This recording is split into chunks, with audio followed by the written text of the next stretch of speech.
Okay, welcome to everybody. Thanks for coming to the second in the series of seminars presented by the TLAPL academic community. That's the Teacher Education, Language Arts and Professional Learning academic community. As in our first seminar in May, we'll be presenting 3 cases of assessment practices enacted in our faculty.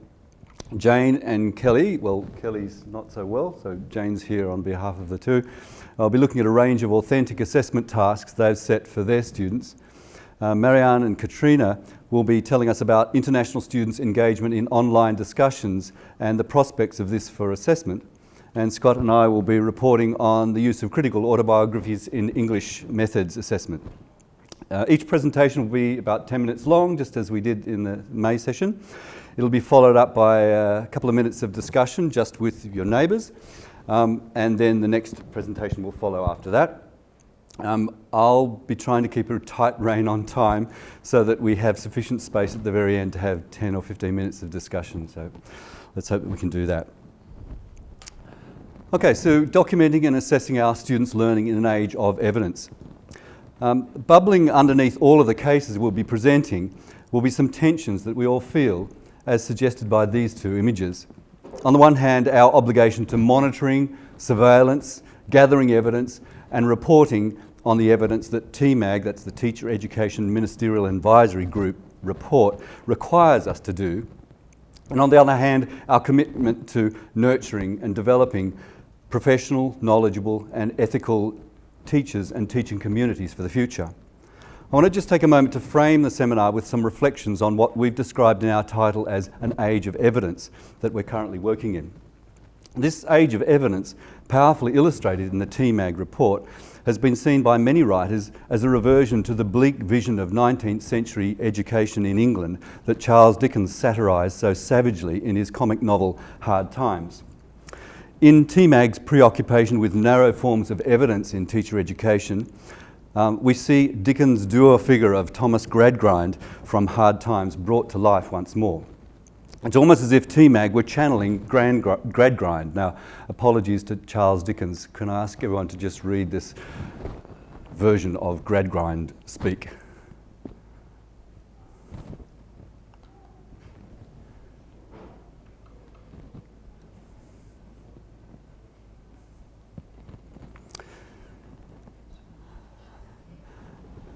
Okay, now as Libby told us, we clearly don't have the option of ignoring TMAG.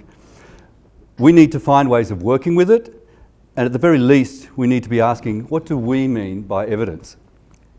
When we design an assessment task, we're asking ourselves, what kind of evidence of our students' learning will this assessment task provide? And what's being left out of that evidence?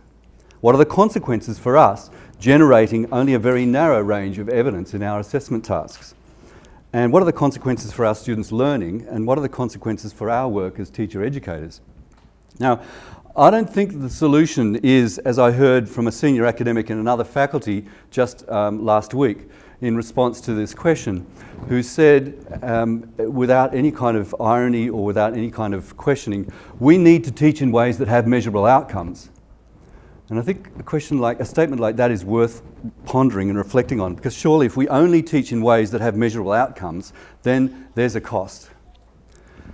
In the last 8 years in Australia, we've experienced the most astonishing standardisation of curriculum, pedagogy and assessment under the name of standards-based reforms. The latest manifestation is this horrendous notion of a standardised test to measure the personalised literacy of our teacher education students. Now, the faculty resisted it strongly, but without success. It's worth asking of this standardised assessment instrument, what kind of evidence of literacy or literacies, because that's the area that I know best, so I won't talk about numeracy, but what kind of evidence is this instrument providing, and what's it leaving out? Now, there's actually plenty of research that's been done in this area when we look at other standardised literacy tests, such as NAPLAN. But we've got this last in that very long list of standardising regimes that have been introduced across Australia and having a really big impact on teacher education. And okay, so it is worth working. What do we know about standardised testing of literacy that has been proven? And there's a small number of positives, which I'll leave you to read. that should say cheaply, not cheaply. That is a narrow set of data that can be used to plan for teaching and learning and evaluate past teaching. But there's a huge and very long list of negatives, what it can't actually show. A standardised literacy test can't look at the sort of things that we're wanting to look at in terms of graduate attributes. It doesn't look at any aspect of literacies or multiple literacies, doesn't look at creativity, doesn't look at collaboration, doesn't look at ethical practice, doesn't look at research skills and application of research knowledge in areas of literacy and numeracy. The list, and that's even a sort of a small list. And yet we know that the impact of standardised literacy tests is that institutions feel no alternative that teaches to the test. It narrows the range of teaching strategies. All of this is very well documented.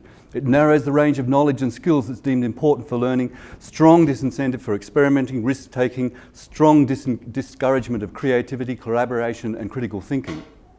Okay, so you might say that this seminar is looking at this notion of assessment practices which are negotiating that kind of knowledge, that kind of understanding. We know that in schools, if they're not being threatened by some Gradgrind-like figure in HSL to be more and more compliant in the teaching of literacy according to NAPLAN, that teachers find really interesting ways to negotiate these sort of kinds of tensions. But we also know that many schools end up just being narrowly compliant with what NAPLAN says literacy is and what NAPLAN says evidence is.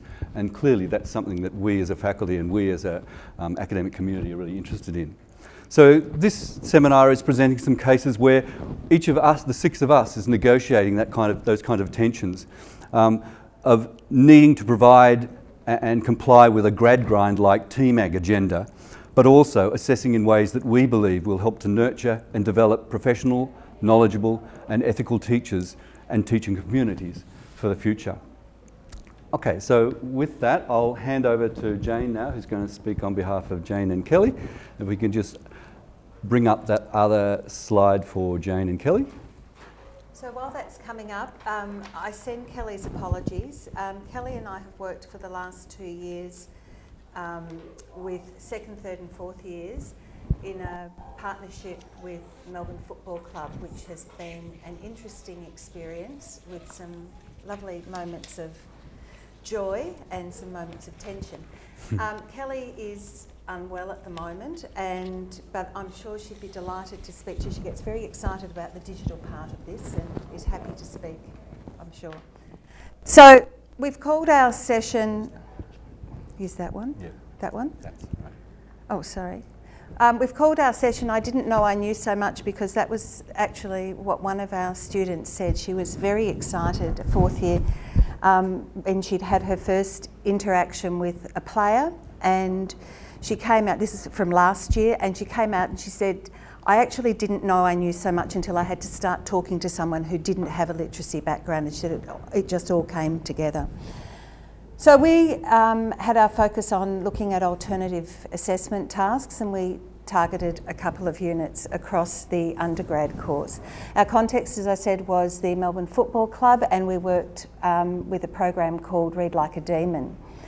That program provided a digital platform for engaging reluctant readers, and our role was to value add to that program. So we were developing resources, we were providing support for the players, and we were running a professional development program for the teachers. The use of the digital platform has potential to be able to gather metrics on student engagement with the program, which, if we're talking about collecting evidence of impact, is an area that could be very valuable. It also is a platform that allows you to deliver online short surveys with the students, and also to look at the degree of teacher interactivity with the program resources. So the digital side of it actually has some really lovely scope for evidence gathering. We worked across 3 units. Those units, what's happening? Just go back. We worked across 3 units from semester 2 last year to semester 1 this year. We finished around July this year with a session with our 4th years. I'm going to go through this really quickly. We're applicable, we took the existing rubrics for the assessment tasks and annotated those so that they related to the task and so that students and tutors were clear on where the connections were. Our second year's task was to develop an interactive reading report, a book review. We had 2 groups, so we were working with 6 students, only one of whom was an avid football fan. Their drive to be there was actually they really loved literacy learning, and they were so excited to be able to do something to work with reluctant students. This is just one snapshot of a very complex interactive report that takes students through 3 different genres. So they go in at the start and work out whether they're doing a biography or an information text or a narrative, and then the questions have been set up in order to steer children in the right way. They have sound bites on them so that if they want to have more information about what a particular aspect of the book review means, then the students have sound bites for that. It's an incredibly complex document, and I have yet to see a second year piece of work that is so reflective of hard work and a really solid knowledge base. This is More exciting with this assignment, as indicated in the audience, the lecturer was just not going to leave. I was more motivated. I wanted to come to meetings. Normally with assignments, I just smash it out in a week. But the scaffolding each week meant this was more involved. But I wanted to. I really enjoyed it. okay. We worked with third years. This will come up on the film, but the highlight of this is that one of our third year students actually presented at the teacher PD that we ran, and she did a session on using ThingLink as an assessment tool for students, and it was amazing. So she now has this evidence to put into her portfolio. It has implications, I think, at a broader level, that we have students who have real areas of expertise, and there has to be perhaps an avenue that we can start to draw on that more systematically. This was the book chats. Our fourth years went and recorded book chats with the players. This was our moment of, I don't know, comedy. Holly is actually the shortest person at Berwick, and Max Gorm is apparently the tallest person in the AFL, and I didn't put those 2 things together at all. Chris, can you play the sound on that? If you move to the next slide, it should... Oh, come up? Okay. No. The actual clip. The clip should... No? Okay, we're not going to get it. Okay, so this is the sort of thing that...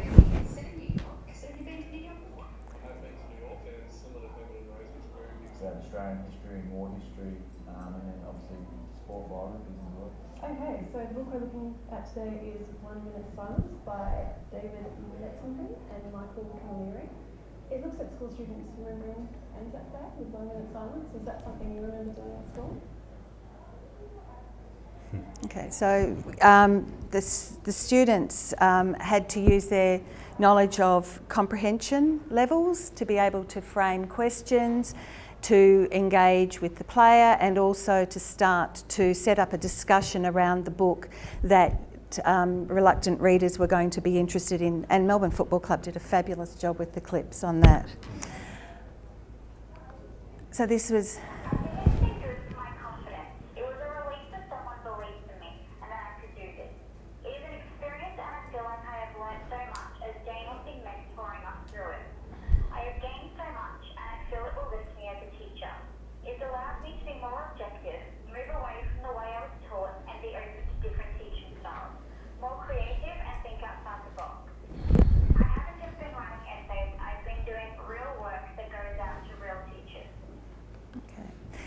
and then the last activity they did was they ran a gala day for 150 students across 2 sessions at the MCG, and they did all the planning and organisation of that.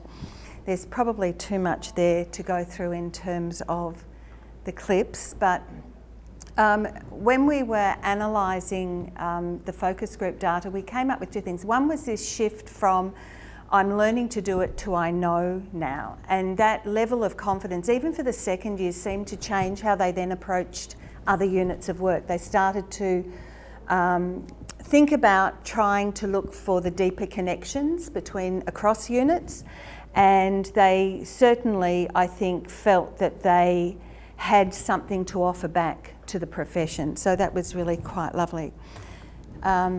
These are some of their quotes.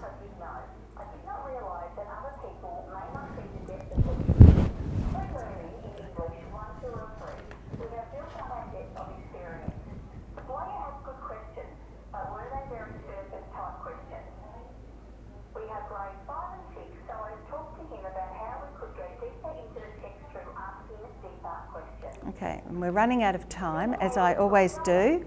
So the second key finding was this idea about if you can self-select into an alternative task, you get that lovely high level of engagement and academic rigour, and we really did push them. We told them they were entering into a professional relationship with an external partner, that we were happy to work with them, but we expected them to deliver and deliver on time and to deliver quality. And if that meant that we had to go back after the assessment was due to rework with them, we were happy to do that. And they really took that on board. So. Okay. Put my all into this, as teachers would be reading it, get up the ante. I really need to know what I am doing. I could not fluff my way through it. It's just about kind of knowing it. I really couldn't just wing it. I needed to make sure that I know. Okay, so I'm running out of time. So our next steps in terms of this is we now have a fairly good feel for the sorts of things that we can offer as alternative assessment tasks. We have a feel for how we can use a digital platform in order to develop, in particular, reading engagement with a broader community. Our relationship with Melbourne Football Club was somewhat troubled, so we're now in the process of working with people in the faculty to develop another industry partnership at a higher level, because when it's at the level of one club, you're kind of prone to personalities playing a part. So we're having conversations about a bigger space to be in. But the idea of Monash hosting a digital platform for literacy development and being able to tag the resource building of that platform with alternative assessment tasks, I think has huge potential. Am I done? Thank you. That's fantastic. Wild round of applause for Jane and Kelly. And Kelly. Yeah. So can we just invite everyone to chat with the person next to them or either side of them about the kinds of ideas that Jane and Kelly were proposing and the kind of tasks that they're doing. Fantastic. Thank you. Thank you very much. Lots of ideas that people might want to raise at a plenary forum toward the end of the session. Now I call upon Katrina and Marianne. Hi everyone. Today Marianne and myself are going to talk about international students' online participation in blended modes of learning in the units at a master's level. And basically we're going to talk about a research project which we did in 2014 as we had a few concerns as teachers and educators in these units. So basically we're going to talk about the background of this project, research methodology and research questions, and of course we're going to share our findings. We're going to share some quantitative data and qualitative data, and specifically we want to share students' voices and what they think about online participation and assessment and connections between these two. So over to you, Marianne. Okay, so as Katrina said, it was a project that really arose from us wanting to find out more about our students. It happened in 2014 when the flexible units were just beginning, but we are finding that a lot of these issues are still here with us, so I think they're still pertinent. So the background of the project is really teacher educators on one hand, not used to working in an online space, and students also not necessarily used to being in that online space, and trying to work out how to effectively use the online space. So that's where it came from in a nutshell. The research questions that we asked ourselves were these. How frequently are international students participating online in the Master's flexible units, and in what capacity? What factors encourage students' online participation, and what factors discourage their online participation? So when we went into this project, we weren't thinking about assessment per se, but a lot came out that related to assessment. Okay, so when we were collecting the data, we looked at 2 orientation units and 3 key construct units. What we did first was take 17 participants and looked at their online engagement on the Moodle sites. That was first, and then second we looked at focus groups. We had 3. The first focus group had 4, 3, 5 in them. And then we went to individual interviews. The individual interviews were informed by the focus groups, and the focus groups were informed by the observations. So they were done in that order. Okay, this is a bit hard to see, but it's really a snapshot of what we found in terms of the students' weekly online participation in different units. There is a story behind this. So you can see that the first unit, there are 5 units there, the first unit has the most participation, but what you might not be able to see is how many students were responding for that unit. So to be fair, down the bottom, I can't see either, but there's only one person.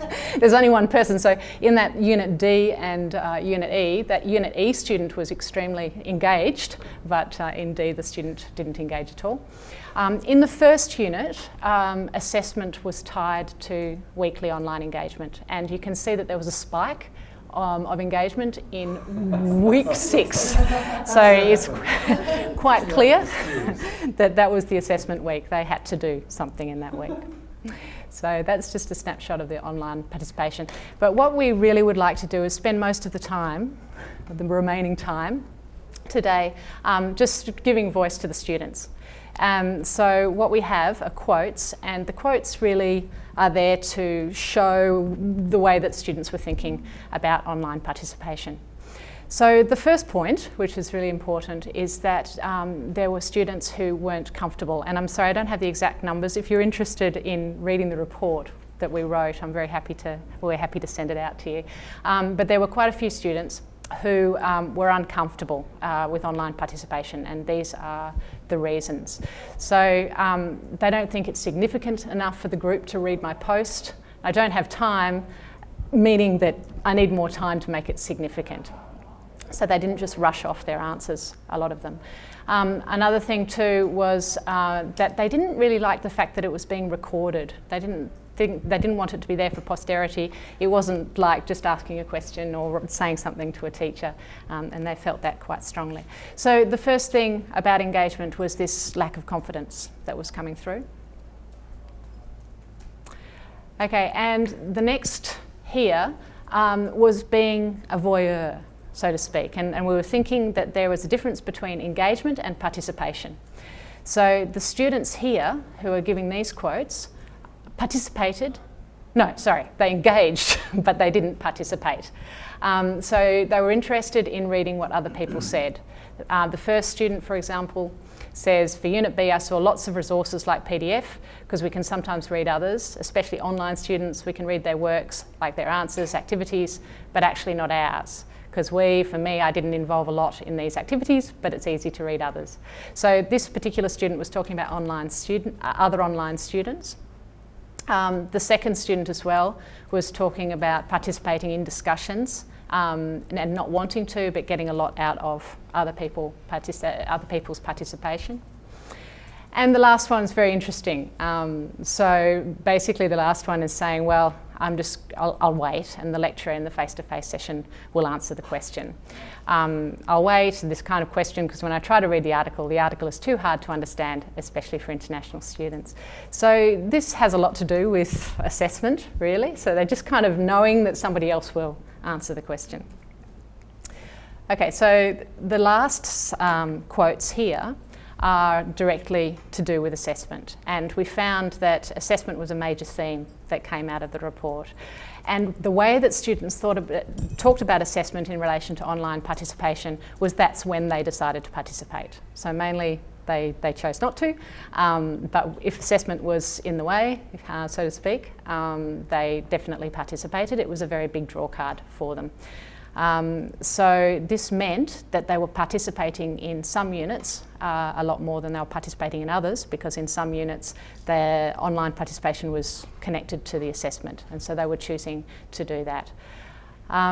So they do talk, when they were speaking in their focus groups and their interviews, they were talking about specific units and their engagement and participation in particular units. And Unit A did get talked about a lot in relation to engagement, because Unit A was the one at that stage that had assessment tied to the online posts. So the last quote I think is very telling as well. There's no rule that states that we have to engage in the Moodle, so not many of us engage in the Moodle. And I would say that this is still true, at least in my experience, to a certain extent. So the thing that we really found was that engagement was tied to assessment. But we've put those other slides earlier, the earlier slides, to show that there are reasons why that they're not engaging, and just to put everything or connect everything to assessment in online participation is not necessarily the answer.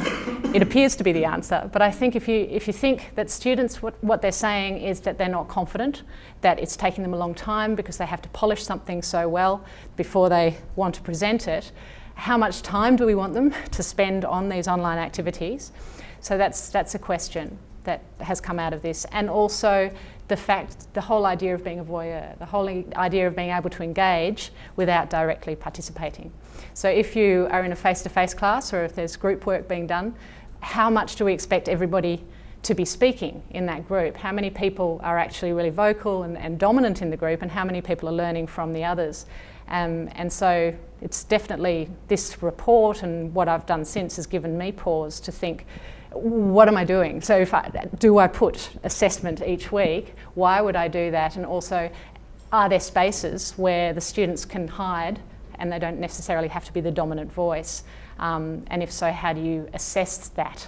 How do you assess engagement without necessarily forcing the students to participate? How am I going for time? I think that's pretty much. Oh, there was one more quote to share, because I thought this was wonderful. This is my favourite quote. It probably can be one of the assessment criteria. At least we're appreciated for our effort, for our process of learning. We try to be active in the Moodle. I love the way they say the Moodle. It's great. Or we want to be appreciated, probably making it one of the assessment criteria. So I really loved this, the idea that assessment is related to appreciation. If you don't assess me, you do not appreciate me. So yeah, that's the ending, the ending slide. Great. Well, round of applause. Assessment tied to appreciation. That's really a nice idea. Okay, can we take a couple of minutes to chat with that? Sorry, we're going to have to call a provisional halt to that conversation. Thank you very much, everybody, for your forbearance. But at least this way we do get a lot of ideas out there, and we get some time to chat at the end too. So Scott and I will be presenting on some work that we've been doing in English methods education for some years now. And the topic is exploring who and what narratives in pre-service English teachers' writing. And there are already some connections with some of the presentations we've seen already in terms of this task that we have in English methods A and B, a version of it in both, is also a tremendous opportunity for us to learn about our students when we have so little time to do that these days. We're also not privileging the academic essay, which English students in particular think, well, that's what we've done for the last so many years in our undergraduate degree. Why aren't we doing that now? And so we're kind of challenging that, troubling that one, and it's very much a process where the task is assessment as learning, not just of learning or for learning, but one learns greatly through this task. So over to you, Scott. Thanks, Ryan. And we will be shifting back and forward a bit in the sort of tag team operation that characterises our professional relationship and lives together, I suppose. Really, I suppose we're talking about a particular kind of writing and our use of this kind of writing. We call it critical autobiographical narrative. And the particular assignment we want to focus in on is the first assignment that students do in their method or specialist studies, That's the first piece of assessment they do. It's 2,000 words, it's 50% of their grade. And it requires students to, as we've said there, identify and inquire into their beliefs and values as present and prospective English teachers. So we ask them to recall, narrate, describe, reconnect with moments from their past that have some sort of English literacy learning component. That might be in secondary school, it might be at university. And we ask them to, we do a whole lot of exercises in terms of helping them to reconnect with that, to recreate it. And so part of the assignment asks them to narrate and describe that incident. And of course, some of you will be familiar with the notion of critical incidents. We don't make a fetish of that sort of language, but we can understand it in that sort of way. So the students are required partly to do that, and then to use that experience or to use the narration and description of that experience to do what we describe as inquiring into their beliefs and values as prospective and current teachers. So they use that process of narration and description to explore and to inquire into their own present beliefs, the sort of a counterpoint that their beliefs might have to the incident they're describing. Often they'll describe incidents from their own teaching where they describe teachers' practices that might be different than the sort of practices and values they might have, for instance. So the work that they're doing requires them to be both critical and creative, to employ narrative strategies and analytical writing. So we deliberately foreground these as usually binaries or sorts of writing practices you might not expect to have in the same piece, but we actively encourage them to do that sort of work together. Of course, as you'd expect, we encourage them, in fact, can we say compel? Yes. We compel. Require them. We could require them to engage with some critical reading of whatever nature that might help them to focus in on the sort of issues that they might want to draw out from the narrative and incidents they've chosen. And we should say that the writing is sometimes in written form, but they also have the chance to do this in multimedia form if they want to. So. That's right.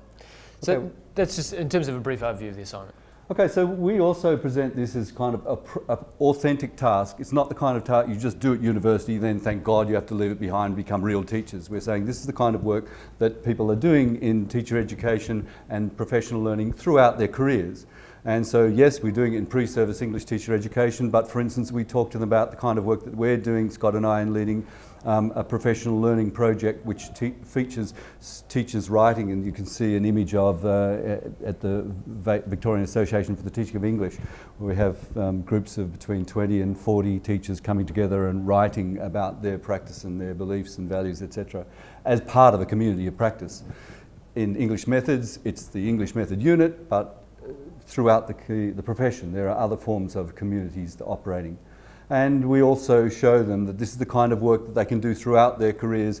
We show them the kind of work that students who've been in English methods over the years have had published, in kind of work that Scott and I and Brenton Dakey and a range of people have. And so they see their work as stimulus and also as the kind of the nuts and bolts of professional learning and representations and documenting of practice throughout the profession.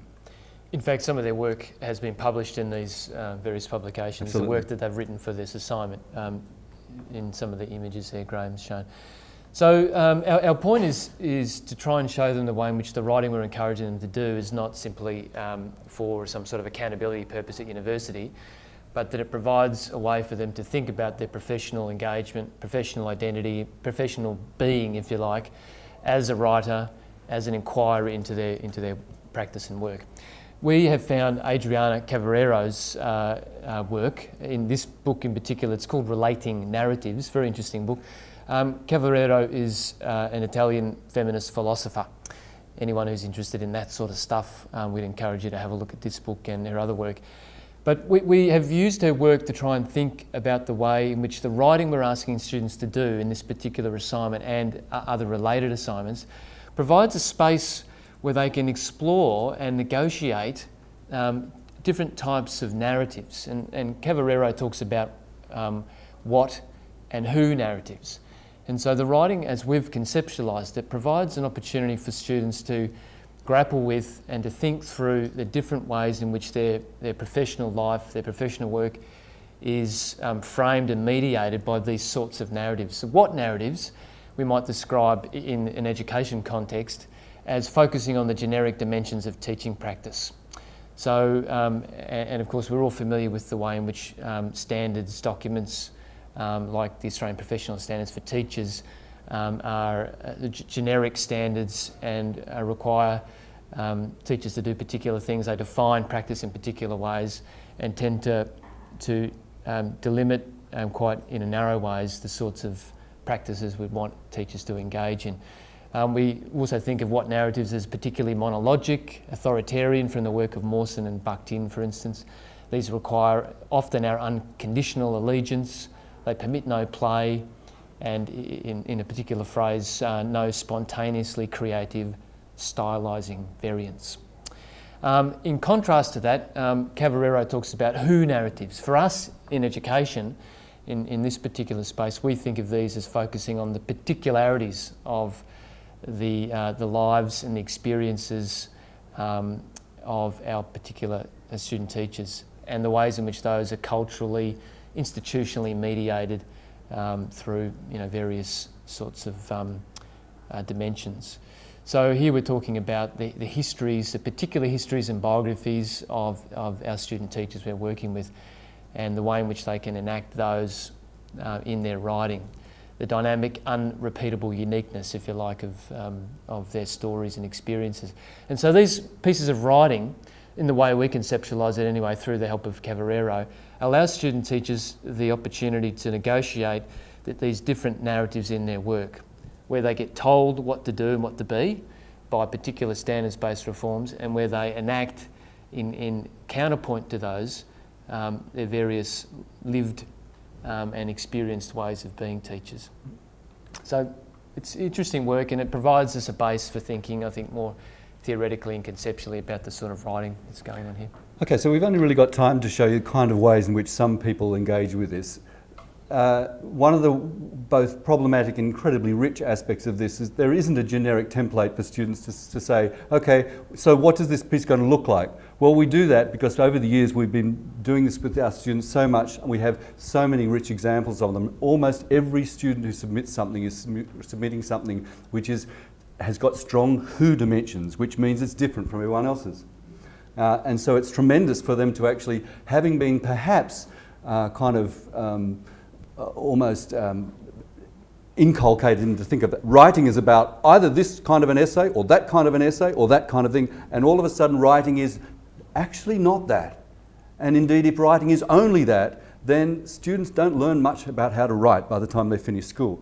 So this, for instance, is one student's work who titled her piece "The Writing Mind, a Play," and you can see it's set up as a play with all of the generic features of a play, but this is in fact one of the assessable tasks.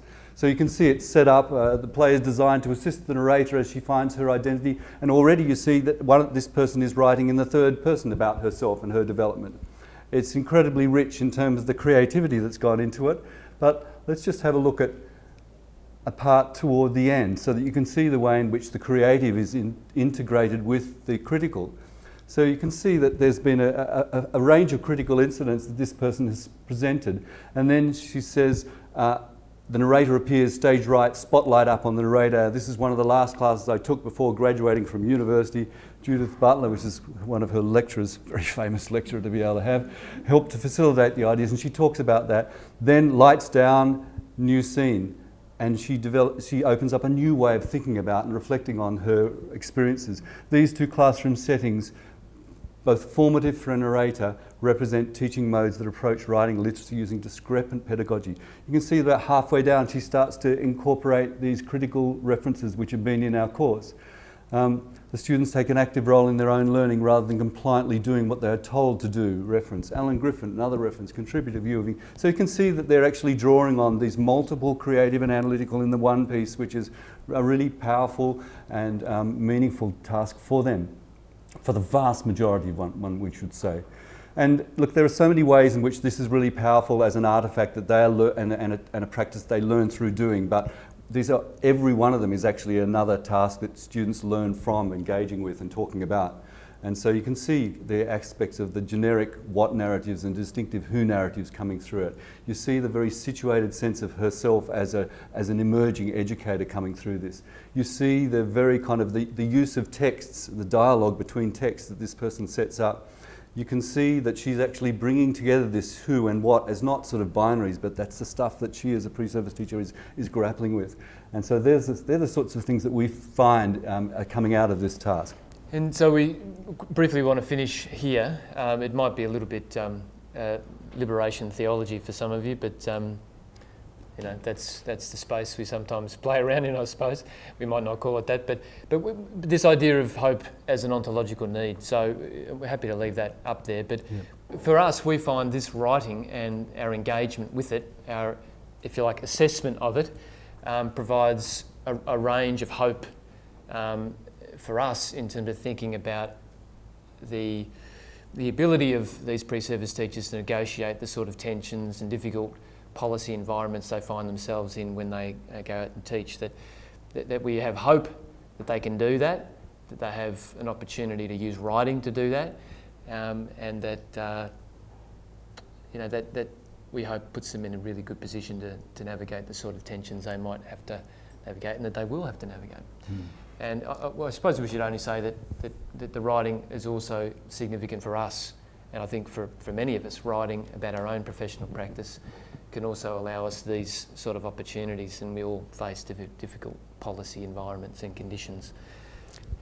Okay, so we'll have to leave it there. Thank you. So we'd like to now open up.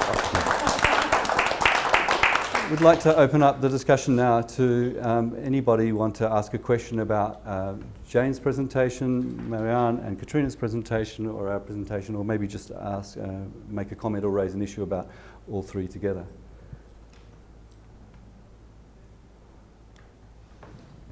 I'd just like to say that it's so encouraging. Having sat for 5 days filling out one template out of 5 for the VIT regulation for our accreditation of our prime sec inclusive, that all they want is the synopsis, the learning outcomes numbered, how you achieve the learning outcomes, your unit description for the task, for the students, the criteria, and you're done.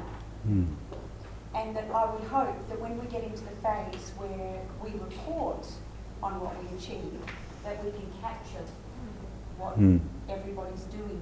It is so much more theoretically, pedagogically, creative and rich. And I think that if we can build a base of this and find a way that our reports don't just sit flat on the page, but bring this richness to it, then there is hope that we're not just meeting an agenda that's imposed upon us. Thanks, Libby. Yeah. Really important work, isn't it? It provides a range of evidence that suggests there's more going on than what these folks might imagine. I suppose that makes me think of our responsibility more broadly than registration and accreditation documents too, though, about what role we have together in the faculty maybe to do a bit more than perhaps what we're doing. Individually, I'm sure that we're all doing plenty. But is there a role for us to do other sorts of work? I don't want to hold Jane? Just one last thing. Beliefs, values and creativity aren't taken away, but you don't see those words in the agendas that are coming through. No, because they can't be measured. But it's actually not true to say you can't provide evidence of them. It's just not the kind of evidence that's narrowly prescribed. Jane, you were going to say something. Sorry, I thought you were going to say. I lost it now. Okay. It was something that's got, no, you were talking about the different evidence. I think one of the things that is really important is that we actually demonstrate to our students that when we talk about evidence, we actually can see it in different ways. Yeah. And my concern at the moment is that we're going to get this wave of pre-service teachers going out and madly running tests every third day of a teaching placement so that they can demonstrate impact. And so I think to get them to lift their heads up above the parapet from an early stage, and that work around starting to really have to look back at your own belief system, your own what resonated with you. I don't know whether we've done enough work in that recently in the teacher education, but I love that. If I had that play coming across my desk, I'd be so excited. Yeah, Well, I've got to say, it makes marking incredibly engaging. Each of them is a work. Well, it's not just it's a creative work. It's intellectually kind of rigorous stuff in the vast majority of cases. Let's not romanticise this. There are some cases which are a little bit more pedestrian, but generally speaking, it's amazing. Yeah. I think that's the power of the real or authentic task, isn't it? It's Yeah, not that's only right. engaging for students, it's engaging for us and energising for us as Yeah, well. that's true. You know, and you learn a lot. So I think that's what I'm taking away from the 3 presentations, and it's something that I work really hard in my own assessment to try and make them authentic in different ways. But I think, for us to think more about that, because that's where the real learning's happening, Yeah. which matters. Yeah, John. This is coming from outside. There's a perfectly understandable emphasis, huge emphasis on writing here. Is there a space in any of this for the spoken word, for what used to be called oracy? I mean, there's a kind of irony in the fact that play is something that literally you could expect to hear. Now, I don't think posts are a satisfactory replacement for the spoken word. First thing is that we mentioned just briefly that the writing, in inverted commas, that people do is sometimes multimodal. So sometimes people present videos or combinations of video and written work as satisfying the requirements of this task. So that dimension of oracy, if you like, is addressed. The other thing about this is that the final product which is presented may well be in the form of the written word, but the whole process, the pedagogy which is developing, which is part of the task, it's not just the final product, is something which requires a whole range of oracy, a whole range of engagement in oral practices of one sort or another. And we would like to be able to say that, we need to keep saying this is an important part of this task. It's not just the final end product, even though it's pretty engaging. And I think that's all we need to be able to do, to say these other dimensions are much more than the final product which comes at the very end of it. I think it's a good point though, John, in terms of the move to Moodle and this obsession that a lot of us have now with trying to use it in ways that are authentic, whatever that means. And so you're right, where does orality go? I'm reflecting on Katrina and Marianne's presentation. I know that one thing we've been doing in the discussion forum is encouraging students to not necessarily post in written text if they choose not to. Upload a video where they're responding directly to camera, use some sort of image-based response, maybe a graphic GIF or a meme or something like that. And those opportunities are there. But it's a big issue, I think, in that move towards Moodle and more text-based environments. I mean, where does that other stuff go? It's quite a tension between that move towards the individual, and yet, ironically, the individual is always part of the group. And that face-to-face group is sort of disappearing and reappearing like a Cheshire cat. And policy is just going to be so important to recover that and to build trust. Yeah. A lot of that, and Marianne and Katrina's presentation raised that issue of trust too, and confidence and freedom about being out there. It's a very sort of fraught one. And it's recorded oracy now. Like, that's an interesting point. Like, if you can just be in a face-to-face and you say stuff and you're allowed to say stuff and then it disappears. But if it's recorded, then I don't know for sure, but I think with the international students, I think about it a lot, because I have a lot of students at the moment who are just not engaging online. And I think that they're just not used to this kind of continual sense of being monitored.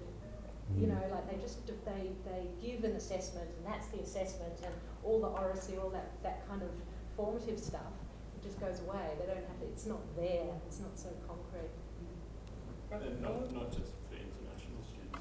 No, that's what we were talking about just before, yeah. But a lot of the time, I'm speaking here from my experience also being an ex-student or the faculty, and from concerns we had because it wasn't assessed for Moodle posts, but they really encouraged it.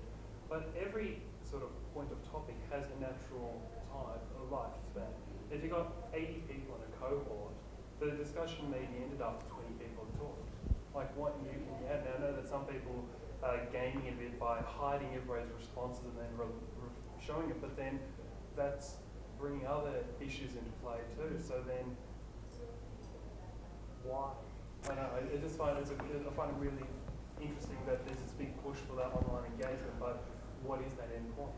Well, I think that raises lots of really interesting points, Chris. But one of the things, if we have a week and a reading and one question, then we as educators are framing that this is the reading and this is the point that we want to get out of it. Well, most of the readings hopefully are chosen because there's a whole rich kind of cornucopia of possibilities of exploring and ideas and knowledge and kind of wisdom that might be drawn upon there. So I guess, well, we all have our ways of kind of addressing that, and you've mentioned some of them, which is hiding some and then not hiding some. But I suppose in our unit we tend to offer a range of prompts, but we also say, if you're not happy with this prompt, create another one, and you start. It's not a new thread so much, but you engage with the topic in a different way. But you're right. It's no good if, particularly in the larger units, people after the 40th post feel like they're all doing the same thing. So we just need to open up the range of ways that people actually can engage. There's also that limitation on technology and how much that's shaping the engagement experience. James? I was sharing here that after your presentation that with my first years I went down the let's have an online discussion and it was there was a fairly quick pickup. Then we'll have an online discussion, but it's part of your assessment, and then we did that as a cohort, and that was a disaster. And people were choosing, and often international students just choosing to drop off 10% because you have to weight it, and how much weight are you going to put on it? So then I went to smaller groups. I persisted, and I went to the smaller groups where I set them up in groups of 6 or 8, and they had to come back in. And I was trying to push interaction. So it's not just that you put your post up and leave it, but you actually have a conversation going. The tension was that a couple would put their post up and others wouldn't, and then they'd say, well, we can't interact because there are no posts here. So everything you said just made perfect sense to me in terms of my experience. And I think that the potential for those online discussions are great, but I'm not sure how to break through that space. I also share your concerns about that does not replace a vigorous face-to-face conversation where I am having to think on my feet, listen to someone's idea as it comes to me, take it on board, reframe, and re-articulate a point of view. And I don't think those two things can be seen as interchangeable. And I think sometimes we do. Can I say an experience that I had last semester in course 610, and this was after 3 years. It was the third iteration, and I was quite determined. I had this idea with group work that was very difficult to explain. But so everybody was in a group in face-to-face, and that was their group online as well, and every week they had to post something. And finally, in the third year, I had 100% engagement. 100% in terms of the groups. And I got, the feedback was really interesting. And I had people complaining, like real tensions in a couple of the groups. But what was really interesting was that they came to me, I had to be an arbiter in a couple of the groups. But rather than just choose to disengage, they chose to come to me to try to work out the problem. In the end, I had to change one person who was a big problem to another group. But then, of course, but anyway, it was good. Like in the end, the final product seemed to work. And one of my students said to me, Marianne, do you have any idea how much time we spend on this group work each week? And I said, no. She said, 3 hours. We get together and it's 3 hours. I said, would you get something out of it? She said, it's amazing. We start and I have no idea about the topic, and at the end, I feel very confident and I feel we've talked about it a lot. And it was just the most wonderful feedback. That's tremendous. After 3 years.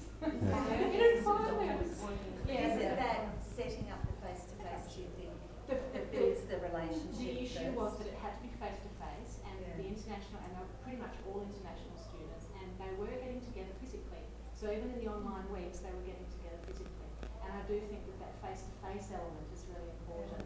If the students were completely online, maybe you'd need to take a different approach. But if they are, they can get together face-to-face. So it doesn't have to be us, that's the point. Like the tutor, it doesn't have to be involved. Brendan's got a question. From Judy Williams. She says, Graham and Scott, does reading these very personal accounts of students' learning influence your subsequent teaching of those students and others? Do you see students differently? The short answer is absolutely. Yeah. They can't help. You can't help but not be affected.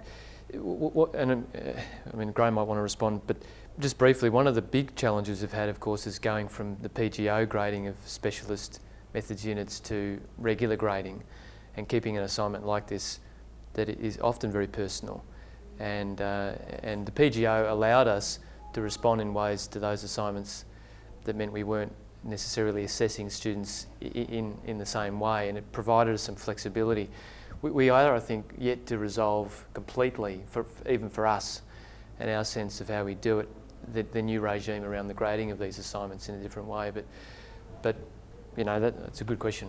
Yeah, and one of the ways that that affects the way that we're teaching is the kind of feedback that we give in subsequent pieces of work, because we've actually learnt so much about them. Sometimes the kind of stories that we get to read are not ones that people want to be broadcast in the classroom, and so you don't, and students make it very clear when that's not appropriate. You just, because you've learnt so much, you know, the next piece of work that you're responding to, you can draw on that knowledge of the student. So we're doing more than just marking an anonymous piece of work by student 54 or 5163. It becomes much more a meaningful thing. The next assessment becomes much more meaningful than it is before then. They're just sort of a couple of ways, Judy. Well, the only other thing I'd say is that we also try not to make a fetish of the fact that it's personal, or that it's somehow directly from the heart of the individual. That the exercise of writing about this stuff is the creation of a representation of their experience, and that because of that they're able to not distance but come at the problems that they're facing from some remove, and as an opportunity to inquire into that experience. And so there's particular strategies that we use as teachers of writing that allow for some other elements to be drawn out there in the assignment that